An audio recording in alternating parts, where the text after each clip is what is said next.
Bismillahirrahmanirrahim. Assalamualaikum warahmatullahi wabarakatuh. Alhamdulillahi ala ihsanihi wa syukru lahu ala taufiqihi wa amtinanihi. Wassalatu wassalamu ala asfiyaihi wa khairi khalqihi wa ala alihi wa ashabihi wa man sanna bisunnatihi ila yaumi liqa'ih. Ashhadu an la ilaha illallah ta'ziman li sya'nihi wa ashhadu anna Muhammadan abduhu wa rasuluhu ad-da'i ila ridwanihi. Allahumma salli ala nabiyyina Muhammad wa ala ali Muhammad. Allahumma inna nas'aluka ilman nafi'a wa rizqan tayyiba wa amalan mutaqabbala. Allahumma la ilma lana illa ma 'allamtana fa'allimna ma yanfa'una wa zidna ilma warzuqna fahma. Allahumma faqihna fid din wa 'allimna at-ta'wil. Rabbi shrah li sadri wa yassir li amri wahlul 'uqdatan min lisani yafqahu qawli. Amma ba'd. Alhamdulillah, segala puji bagi Allah. Segala puji bagi Allah atas segala kebaikannya yang selalu menemani setiap langkah kaki kita. Segala puji bagi Allah yang segala kenikmatannya masih juga Allah limpah curahkan kepada kita yang belum berhenti dari kemaksiatan. Segala puji bagi Allah yang masih menenangkan hati, memuliakannya, menjaganya di atas keimanan. Dan segala puji bagi Allah yang masih memudahkan kita semua untuk bisa menjalankan kewajiban kita sebagai seorang hamba, yaitu menjalankan ketaatan kepadanya. Semoga seluruh nikmat yang Allah titipkan itu bisa menjadi amunisi kita untuk menjalankan ketaatan. Semoga setiap detik yang Allah titipkan di dalam kehidupan ini bisa menjadi pemberat amal saleh kita kelak di hadapan Allah, dan bisa menjadi sebab kita pantas menjadi hamba Allah, menjadikan kita orang-orang yang pantas menduduki menjadi penghuni surganya Allah Subhanahu wa taala. Amin ya rabbal alamin. Salawat serta salam terlimpah curahkan kepada Nabi kita yang mulia Nabi Muhammad sallallahu alaihi wasallam. Wahai umat Muhammad, wahai orang-orang yang mengaku sebagai umat Nabi Muhammad, wahai orang-orang yang berharap diberikan syafaat oleh beliau, wahai orang-orang yang selama ini mengaku-ngaku sebagai umat beliau, mana sebenarnya kita? Apakah kita sebenarnya masih dikatakan pantas menjadi umat beliau atau tidak? Tatkala kita justru menjadi orang yang paling malu mengamalkan sunnah beliau di hari-hari ini, menjadi orang yang malas menjalankan syariat sunnah di hari-hari ini. Bahkan di antara kita tidak mengenal nabinya sallallahu alaihi wasallam, dan bahkan di antara kita ketika disebut namanya juga masih enggan dan pelit untuk bersalawat kepada Allah Subhanahu wa taala atasnya. Apakah kita masih pantas disebut sebagai umat Muhammad sallallahu alaihi wasallam? Oleh karenanya semoga Allah jadikan kita orang-orang yang pantas selalu menghidupkan sunnah, dan semoga Allah Subhanahu wa taala pertemukan kita dengan beliau, perkumpulkan kita dengan beliau di surganya Allah Subhanahu wa taala. Amin ya rabbal alamin. Teman-teman sekalian, para jamaah hafizakumullah yang semoga Allah Subhanahu wa taala muliakan. Insyaallah sebagaimana di pertemuan lalu kita pernah menyebutkan bahwasanya akan ada series dari pembahasan kita ke depan, mulai dari pertemuan lalu, dari pertemuan hari ini dan seterusnya insyaallah, untuk membahas yang disebut dengan refresh hati series. Bagaimana kita bisa merefresh kualitas hati kita agar dari hari ke hari kualitasnya terupgrade, semakin meningkat menjadi hati yang lebih baik sampai ada di puncaknya, sampai ada di puncak hati yang disebut dengan qalbun salim, sampai di puncak panggilan Allah di mana Allah memanggil kita dengan ya ayyatuhan nafsul mutmainnah. Ini puncak dari harapan kita pada refresh hati series ini. Ya, bisa menjadi sebab kita pada akhirnya dipanggil memenuhi panggilan Allah, ya ayyatuhan nafsul mutmainnah, wahai jiwa-jiwa yang tenang. Jadi sampai ada di puncak itu kita berusaha untuk menjalankan langkah-langkah yang insyaallah akan kita bahas di majelis ini. Bismillah. Baik.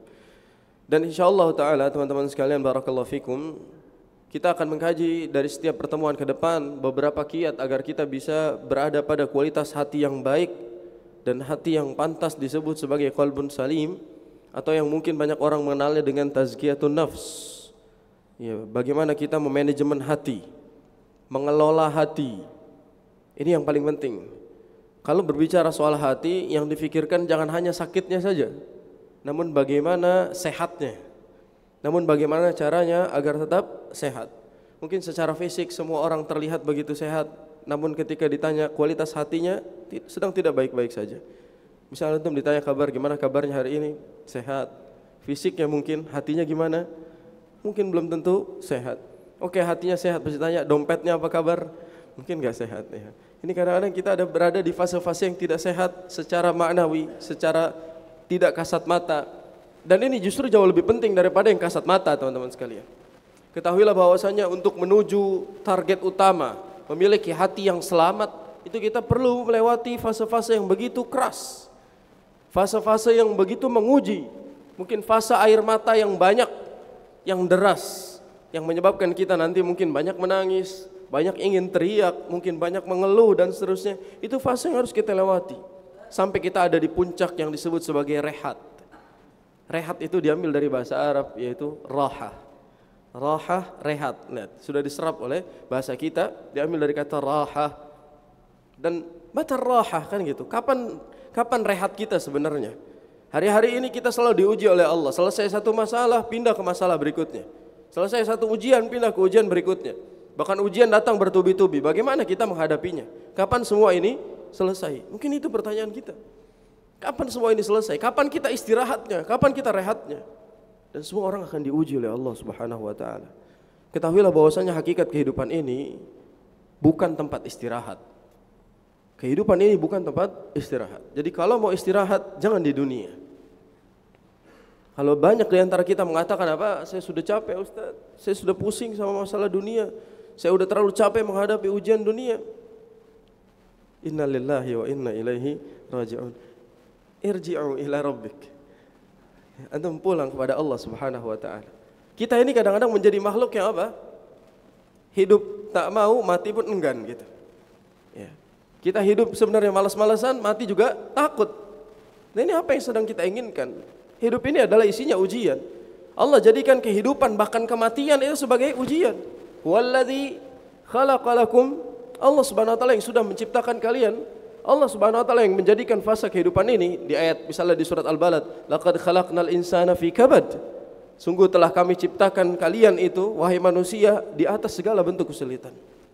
Allah juga bilang misalnya surat Al-Mulk, alladzi khalaqal mauta wal hayata liyabluwakum ayyukum ahsanu amala.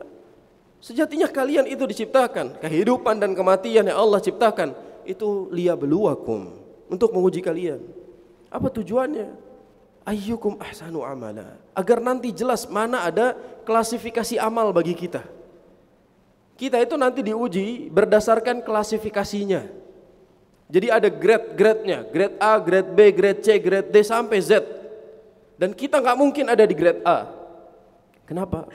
Sebab orang-orang yang berada pada ujian-ujian terbesar di grade A itu adalah para kekasih Allah Subhanahu wa taala. Oleh karenanya Nabi kita sallallahu alaihi wasallam membahasakan dengan asyaddun nas bala'an al-anbiya thumma al-amthal fal-amthal. Di hadis lain al-anbiya thumma as-salihun thumma al-amthal fal-amthal. Orang yang paling banyak ujiannya, orang yang paling banyak berat terpaan ujiannya adalah para nabi. Kemudian orang-orang soleh, kemudian orang-orang berikutnya. Jadi ujian yang selama ini kita keluhkan itu bukan pada grade A yang dirasakan oleh para kekasih Allah Subhanahu wa taala. Kita ini berisik jamaah. Kita ini berisik. Kadang-kadang ujiannya tidak seberapa besar, tapi keluhan kita yang membuat ujian jadi terasa jauh lebih besar. Ingat, pengaruh dari bagaimana prasangka kita kepada Allah itu mempengaruhi kualitas hati kita. Dan kualitas hati kita itu akan sangat mempengaruhi pola hidup kita. Kita akan hidup dalam keadaan yang bahagiakah, hidup sengsarakah, mudahkah atau susahkah, itu dikembalikan pada bagaimana hati merespon semua ketetapan Allah Subhanahu wa taala. Makanya kalau hati merespon dengan cara yang salah, prasangka selalu buruk terhadap semua yang Allah tetapkan, maka semua kejadian akan buruk. Kadangkala kita ini justru menganggap semua yang Allah tetapkan itu ujian berat, ujian susah yang menimpa kita, menyulitkan hidup kita dan seterusnya. Maka wajar kalau kejadiannya demikian. Apa kata Nabi SAW ketika menyebutkan hadis qudsi, Allah Subhanahu wa taala berfirman, "Ana 'inda dhanni 'abdi bi." Sesungguhnya aku itu bersama prasangka hambaku. In dhanna bi khairan falahu wa in dhanna bi syarran falahu. Kalau dia berprasangka baik kepadaku, maka akan baik kejadiannya. Kalau dia berprasangka buruk kepadaku, maka akan buruk juga langkahnya. Artinya apa? Selama ini hidup kita terasa susah, terasa pusing, terasa mumet karena kita selalu berprasangka buruk terhadap ketetapan Allah Subhanahu wa taala. Kita selalu tidak pernah menganggap baik apa yang Allah putuskan untuk kita. Oleh karenanya bagaimana kita menjadikan hati itu rehat pada tempatnya. Yang kita butuhkan itu rehat, bukan selesai. Kita tidak ingin hati kita itu berhenti. Kita ingin hati hanya rehat sejenak dari segala keluh kesah dunia ini. Bukan mati, bukan berhenti. Tidak ada orang yang pengen berhenti. Kalau orang berhenti berarti dia ingin selesai hidupnya. Tapi kita hanya butuh rehat. Cuma lucunya kita, Allah berikan kita kesempatan rehat setiap harinya, namun kita yang tidak mau rehat. Antum pernah ada analogi, misalnya kita perjalanan naik mobil. Ya, sebutlah mau ke Bandung, dari Jakarta ke Bandung lewat tol Cipularang segitu panjangnya kilometer. Kita nyetir, di jalan kita bilang, aduh udah ngantuk nih, udah capek nih, udah nggak kuat lagi nyetir, ngeluh marah-marah terus, ngantuk, capek, udah nggak kuat lagi. Padahal rest area di mana-mana, rest area tersedia dan dia bisa berhenti, namun dia bilang nggak usah deh, jalan terus, tapi sambil ngeluh. Pernah ngeliat orang ngerjain tapi sambil ngedumel gitu. Dia nyetir bilang capek, bilang ngantuk sambil ngedumel, padahal rest area ada semua. Siap kalau dia mau berhenti dulu, mau istirahat dulu bisa. Tapi dia nggak mau istirahat.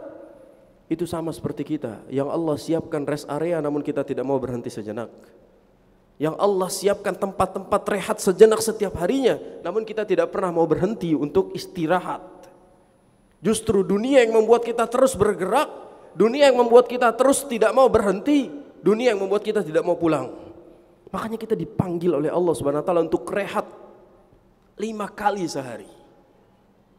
Karena hakikat hati yang rehat adalah hati yang terpaut kepada Tuhannya.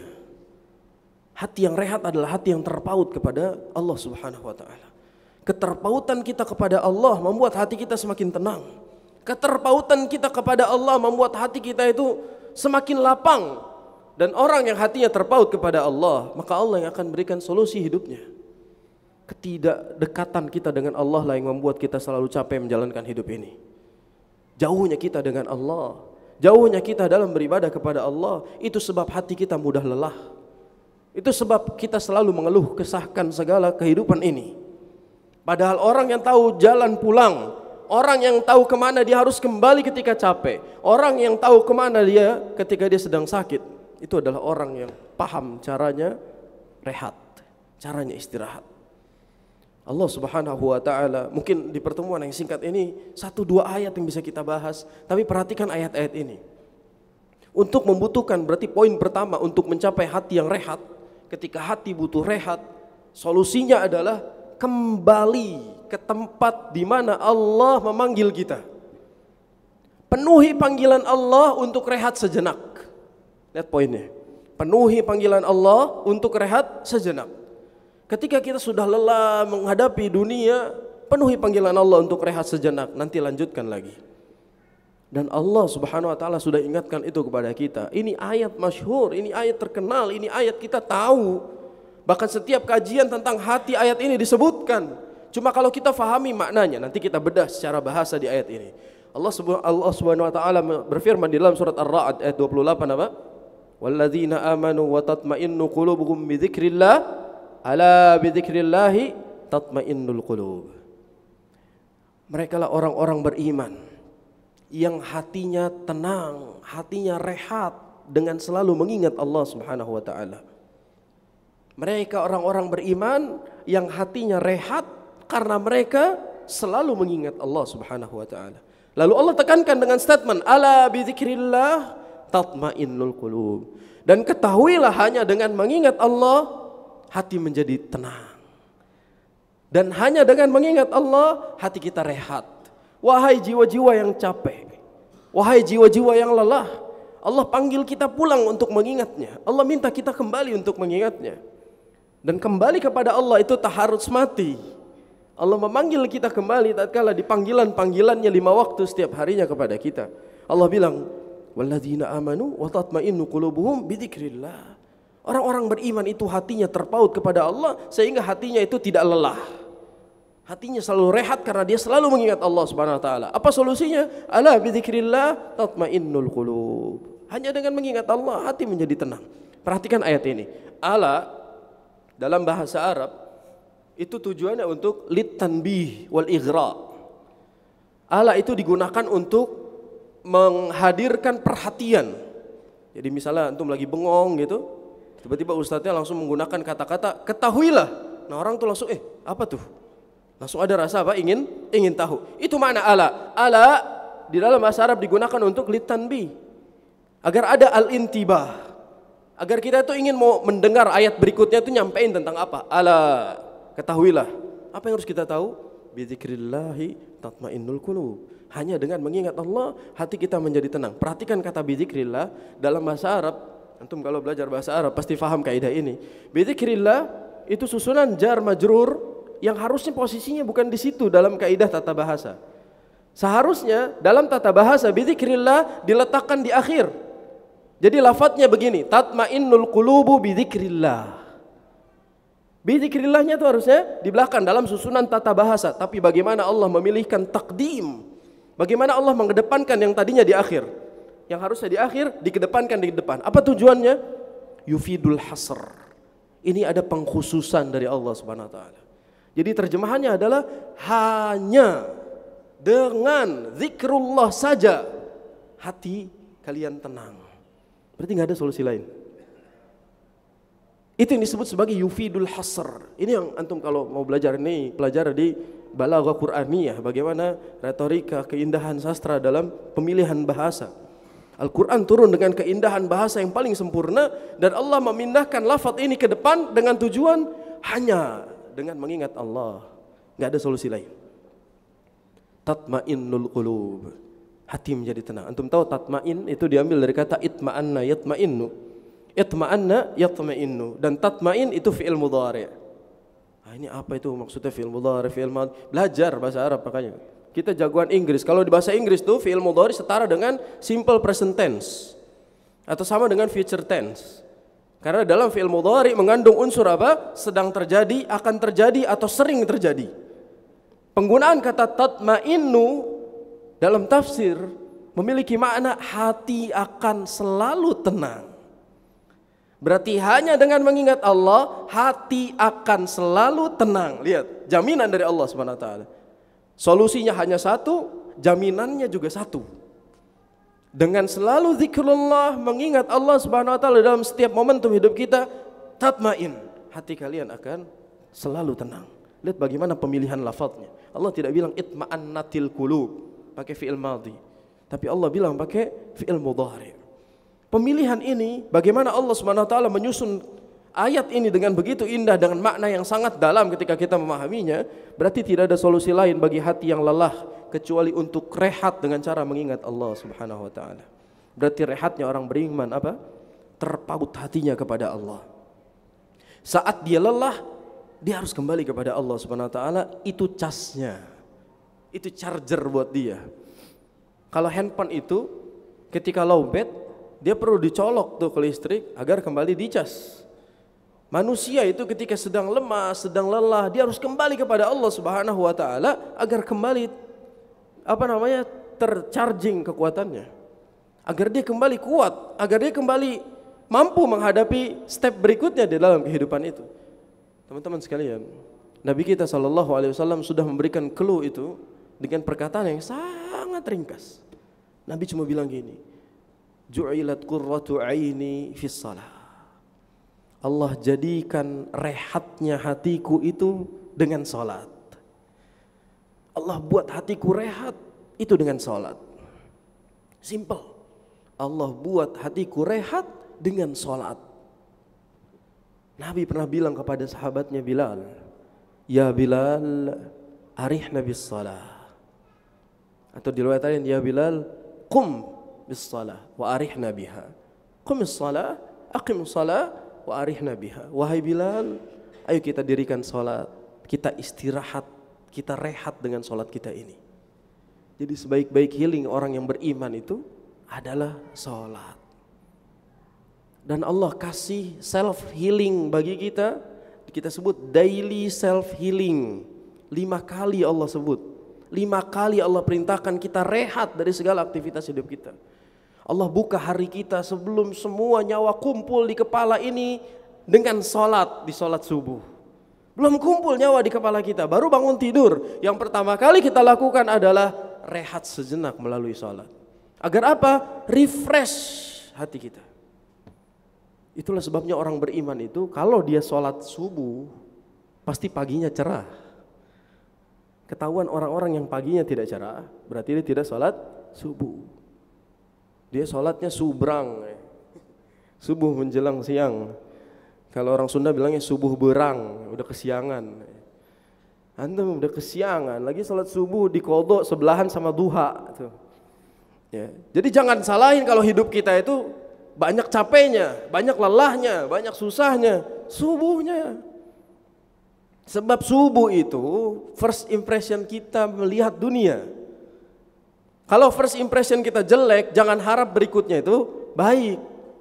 Jadi kalau first impression kita baik melalui sholat, hari kita akan begitu indah berikutnya. Ditambah lagi Nabi kita SAW mendoakan umatnya setiap pagi, Allahumma barik li ummati, Allahumma barik li ummati fi bukuriha. Ya Allah berkahi umatku di setiap waktu paginya. Dan kita belum bangun. Jadi doa itu antum gak dapat. Oleh karenanya kita selalu merasa lelah, capek menghadapi urusan hidup di hari tersebut. Itu karena kita tidak memenuhi panggilan Allah yang pertama, yaitu subuh kita. Setelah menjalankan aktivitas, kita kerja, kita aktivitas, kita hadapi dunia yang berat ini. Kita lewati Jakarta yang macet, kita penuhi suara bos yang penuh dengan tekanannya, kita dengarkan semua omongan-omongan buruk di kantor dan seterusnya. Kita dapat begitu banyak masalah. Tenang, ada waktu rehat lagi. Ada waktu rehat lagi di 11.40, yaitu waktu zuhur. Allah panggil suruh rehat, ayo rehat, udah waktunya istirahat. Tapi kan kita nggak mau gitu loh. Jadi kayak tadi orang yang nyetir tadi, sebenarnya dia butuh rehat sambil ngegerutu, sambil marah, rest area di mana-mana, bahkan udah dipanggil, dikasih promo, dia nggak mau. Makanya orang sering membahasakan isoma kan gitu. Istirahat, sholat, makan. Karena sholat itu istirahat. Dan Masya Allah, sholat itu adalah gerakan yang lebih baik daripada yoga gitu kan. Kalau orang butuh yoga supaya hatinya rehat, supaya hidupnya healing, ya, detox buat dirinya. Sejatinya sholat yang benar, sholat yang khusyuk, sholat yang tumaknina, itu jauh lebih baik efeknya buat diri kita. Muslim itu selain bersih jasadnya karena harus kena air 5 kali untuk wudu, dia juga akan bersih hatinya sebab dia harus berkomunikasi dengan Allah di waktu-waktu rehatnya.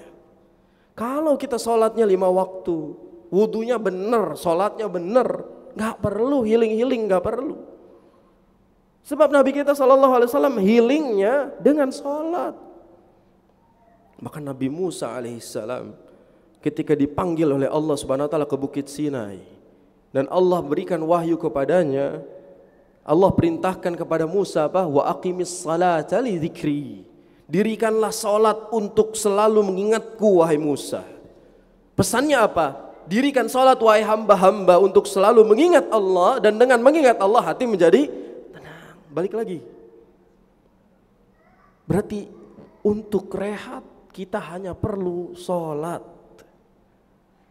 Ustaz, saya sudah sholat tapi masalah banyak. Yang bilang habis sholat masalah nggak ada tuh siapa?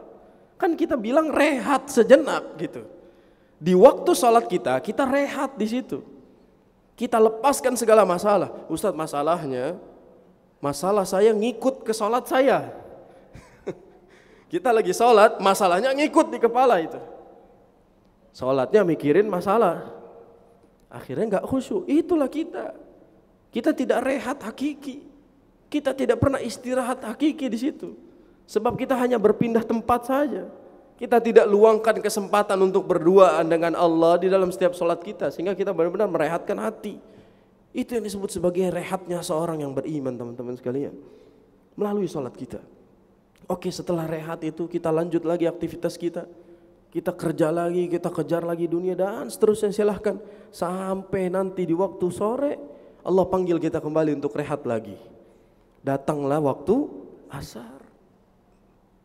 Terus lagi setelah asar, sebelum pulang ke rumah kita juga dibersihkan oleh Allah, dicuci lagi oleh Allah agar kita bersih. Agar apa? Agar kita kembali ke rumah dalam keadaan yang bersih. Agar kita kembali bertemu dengan keluarga dengan keadaan hati yang tenang.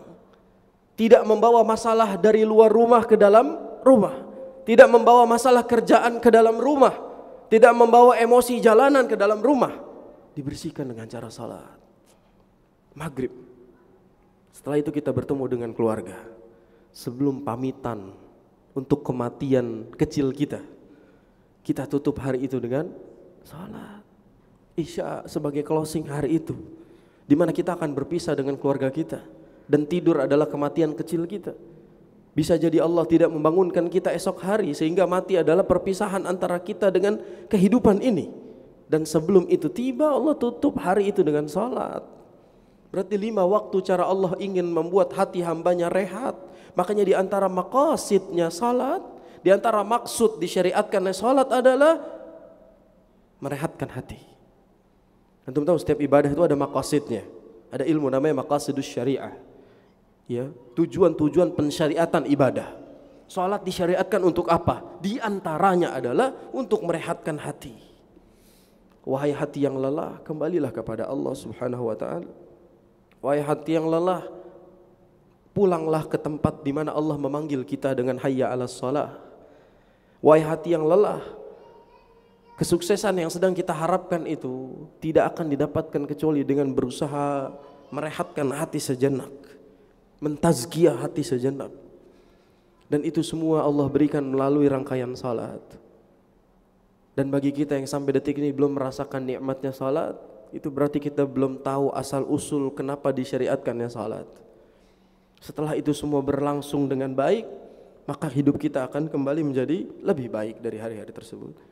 Dan tema kita hari ini bukan soal salat saja, soal zikrullah, mengingat Allah. Mengingat Allah bukan hanya perkara salat. Salat adalah puncak mengingat Allah. Di antara bentuk mengingat Allah lainnya adalah apa? Membaca kalamnya, membaca Al-Quranul Karim. Kok bisa kita melewati hari yang berat ini tanpa membaca pesan-pesan dari Allah sebagai pedoman dalam hidup kita? Orang-orang yang beriman itu hidupnya akan tenang, akan senang dengan kalamnya. Allah sebutkan itu dalam surat Yunus ayat 57 sampai 58. Allah bilang, Allah Subhanahu wa taala menyebutkan, ya ayyuhan nas qad ja'atkum mau'izatun min rabbikum wa shifaa'un lima fis sudur wa hudan wa rahmatul lil mu'minin. Lalu ayat berikutnya Allah bilang, qul bi fadlillahi wa bi rahmati falidzalika falyafrahu. Allah bilang, wahai manusia, sungguh telah datang kepada kalian wasiat pesan-pesan untuk kalian semua dari Allah Subhanahu wa taala, dan telah turun kepada kalian obat segala resahnya hati, obat segala gelisahnya hati, obat segala lelahnya hati sudah Allah Subhanahu wa taala berikan kepada kalian. Syifaa'un lima fis sudur, obat segala penyakit yang ada di dalam hati kita sudah Allah turunkan. Wahudan, dan Allah sudah turunkan petunjuk bagi kita. Warahmah, dan Allah turunkan surat cinta bagi kita.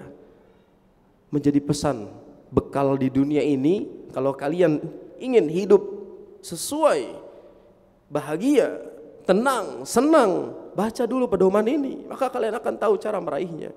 Lalu apa kata Allah? Qul bifadlillah, katakanlah hanya dengan karunia Allah, hanya dengan rahmatnya orang-orang beriman itu jadi senang hidupnya. Jadi selama ini kita tidak pernah senang dan tenang karena kita tidak pernah tahu solusinya. Solusinya ada pada ayat yang kita baca setiap harinya. Ini pesan dari Al-Faqir buat antum sekalian.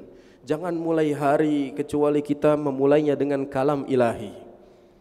Jangan mulai hari kecuali kita memulai dengan membuka untayan nasihat, wasiat, pesan cinta dari Allah Subhanahu wa taala, yaitu Al-Qur'an.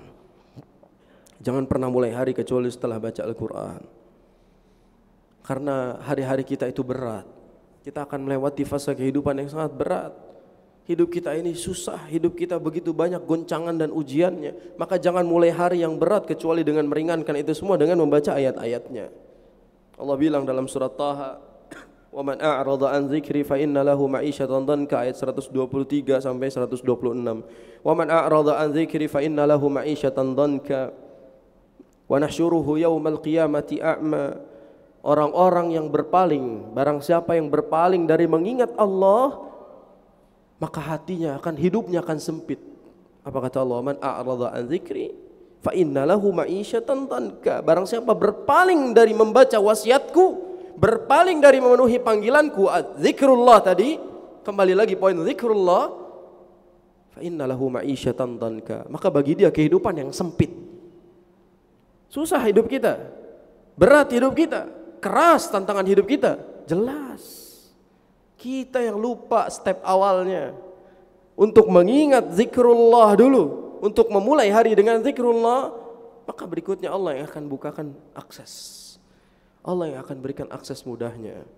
Kalau kita baca pesan-pesan Allah Subhanahu wa taala, kita faham betul langkah yang harus kita lakukan apa yang harus kita hadapi, apa yang harus kita ikuti. Kadang hati sedang galau, namun enggan membaca pesan-pesan cinta Allah, namun justru mendengarkan untayan-untayan lagu yang galau lagi. Lagi galau, buka Spotify, dengar lagu-lagu galau. Allah, sudah jatuh tertimpa tangga antum tuh, makin banjir, makin gak ada gunanya itu, makin gak ada gunanya. Lagi galau terus dengerin lagu galau, nangis sendirian, gak ada gunanya. Coba ngaca deh. Saya selalu nyaranin gini, antum kalau lagi nangis gara-gara perkara yang sepele, nangisnya sambil ngaca coba. Jelek, wallahi jelek. Jelek, gak ada ganteng-gantengnya muka kita tuh. Gak ada cantik-cantiknya muka kalau lagi nangis terus nangisin perkara yang sepele, itu jelek, wallahi jelek. Jadi kalau memotivasi diri kita, begitu kita lagi nangis untuk sesuatu yang sepele, contoh misalnya diputusin pacarnya kan gitu, dia nangis, coba nangis sambil ngaca, wallahi jelek. Pasti gak mau, ih kok jelek ya gitu, baru sadar tuh, emang jelek, gak ada bagus-bagusnya. Maka tipsnya kalau mau berhenti dari segala kesedihan, dari hal-hal yang tidak berguna, ngaca pas nangis, simple. Kita akan berhenti dari situ. Ustadz, kalau saya pede, Ustadz kamera pakai kamera depan terus nangis-nangis gitu, diupload ke Instagram, stres tuh namanya. Gak sehat jiwanya dia. Orang nangis gak mau ada yang lihat, dia malah memperlihatkan tangisan, stres dia. Jadi orang yang selalu tayangkan konten-konten menangis ya. Apalagi zaman sekarang orang kajian itu kamera ditaruh di sini, ini tas taruh kamera di sini. Terus pura-pura ini, weh merhatiin Ustadz. Nanti ditayangin pakai backsound, lagu-lagu yang lagi viral. Captionnya apa? Recharge my soul. Ya elah, norak mbaknya, norak mas. Ngaji sekarang nggak gitu, nggak akan healing begitu, nggak akan healing. Mau kata recharge my soul, kalau nggak didengerin omongan ustadznya, nggak diamalin, percuma. Ngaji untuk konten. Ya. Kadang-kadang kita ngomong begitu tuh karena memang kenyataannya begitu. Majelis-majelis sekarang begitu kerjaannya. Kajian naruh tas di depan, handphone di sini, make up di kajian. Allah yahdikum.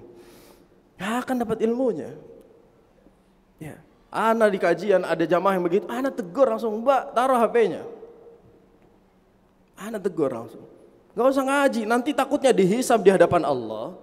Kita ngomong, ya Allah saya udah ngaji kok, kenapa saya malah masuk neraka ini? Pas ngaji kamu ngapain? Bikin konten recharge my soul. Ya. Mana ustadznya? Dipanggil ustadznya, repot tuh. Repot bawa-bawa kita, kan kita nggak tahu situ bikin konten begituan lagi.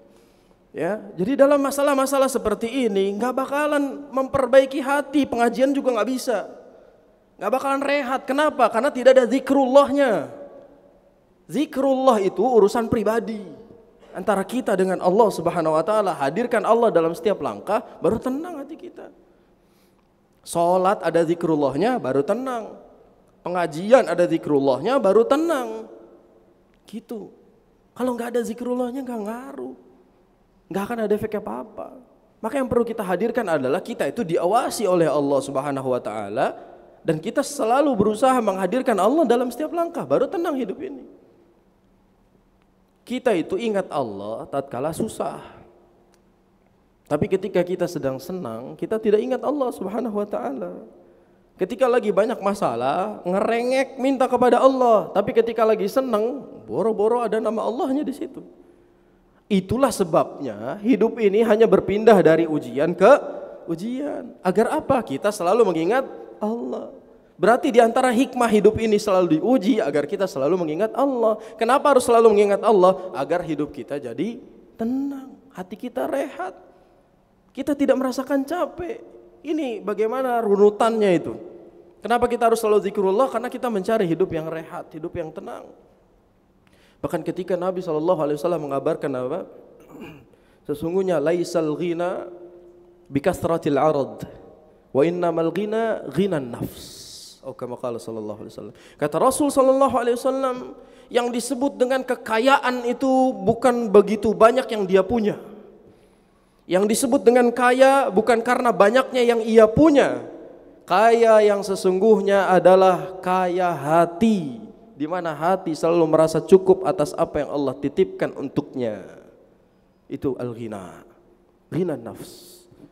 Dia merasa cukup dengan apa yang Allah Subhanahu wa taala titipkan. Hidup itu kurang lebih perpindahan-perpindahannya sama sebagaimana yang pernah dirasakan oleh umat-umat sebelum kita. Otomatis caranya juga sama. Saya akan closing pertemuan hari ini karena kita ngaji cuma sampai Isya qadarullah. Semoga di waktu berikutnya kita bisa ngaji lebih lama lagi insyaallah. Allah kasih usia. Ana akan tutup dengan apa yang Nabi kita sallallahu alaihi wasallam rasakan ketika hatinya sedang gelisah dan hatinya sedang sangat sakit hati. Hati Nabi sallallahu alaihi wasallam sakit hati, dikata-katain menghadapi segala ujian yang Allah Subhanahu wa taala berikan. Nabi sakit hati. Allah sebutkan di akhir surat Al-Hijr. Antum cek sendiri. Allah Subhanahu wa taala mengatakan gini. Walaqad na'lamu annaka yadhiqu sadruka bima yaqulun. Wahai Muhammad, sungguh kami tahu hati kamu sakit dikata-katain. Wahai Muhammad, kami tahu hati kamu sedang tidak baik-baik saja. Hati kamu lelah dikata-katain, ditolak, tidak menerima, tidak diterima dakwahnya oleh orang-orang kafir. Sakit pasti hatinya. Sempit. Apa kata Allah Subhanahu wa taala? Fasabbih bihamdi rabbika wa kum minas sajidin. Bertasbihlah kepada Allah, pujilah Allah Subhanahu wa taala dan sujudlah. Ketika hati sudah mulai lelah, ketika hati capek, ketika hati butuh rehat, zikrullah dan sujud. Segala beban itu ada pusatnya di kepala. Segala yang bikin hidup kita susah itu pusatnya ada di kepala sini. Semuanya ada di sini. Ketika kita jatuhkan kepala kita ke bawah, kita sujudkan posisinya, kita serahkan kepada Allah Subhanahu wa taala, itu solusi untuk rehat. Dan kita dikasih waktu untuk sujud setiap harinya. Berarti jangan berisik sok-sokan susah hidupnya, banyak masalahnya kalau tidak mau sujud memenuhi panggilan Allah Subhanahu wa taala. Wa kum minas sajidin. Jadilah orang yang sujud. Beratnya masalah yang ada di kepalamu, jatuhkan kepalamu ke tempat sujud itu. Wa'bud rabbaka hatta ya'tiyakal yaqin. Dan beribadahlah kepada Allah Subhanahu wa taala Tuhanmu sampai datangnya kematian. Kita diperintahkan ibadah seumur hidup. Mengisyaratkan bahwa ujian juga akan seumur hidup kita. Ujiannya akan selalu menimpa kita seumur hidup, tapi solusinya sama, teman-teman sekalian. Yaitu zikrullah dan sujudkan kepala kita kepada Allah Subhanahu wa taala. Sujud itu isyarat yang besar. Sujud itu bentuk penyerahan diri. Sujud itu bentuk menyerah. Sujud adalah sebaik-baik curhat. Sujud adalah posisi terdekat seorang hamba dengan Allah Subhanahu wa taala. Sujud. Tatkala hati ini lelah, kepala ini berat dengan begitu banyaknya masalah, bersujudlah. Sebab itu adalah rehat kita sebagai orang-orang yang beriman. Maka wahai hati-hati yang letih, wahai hati-hati yang lelah, kembali penuhi panggilan Allah Subhanahu wa taala yang selalu memanggil dirimu 5 kali dengan hayya 'alal falah, hayya 'alas salah. Penuhi panggilannya. Karena itu yang sebenarnya kita butuhkan, itu yang sebenarnya kita inginkan. Sekali lagi, kalau mau sembuh beneran, kalau mau sembuh, mau rehat beneran, pisahkan antara urusan dunia kita dengan ibadah kita kepada Allah Subhanahu wa taala. Ini yang bisa saya sampaikan di pertemuan pertama. Di refresh hati series yang pertama, kita lanjut insyaallah di refresh hati series yang berikutnya di pertemuan yang akan datang. Barakallahu fikum. Subhanakallahumma bihamdika asyhadu an la ilaha illa anta astaghfiruka wa atubu ilaik. Semoga yang singkat ini bisa mendatangkan manfaat. Assalamualaikum warahmatullahi wabarakatuh.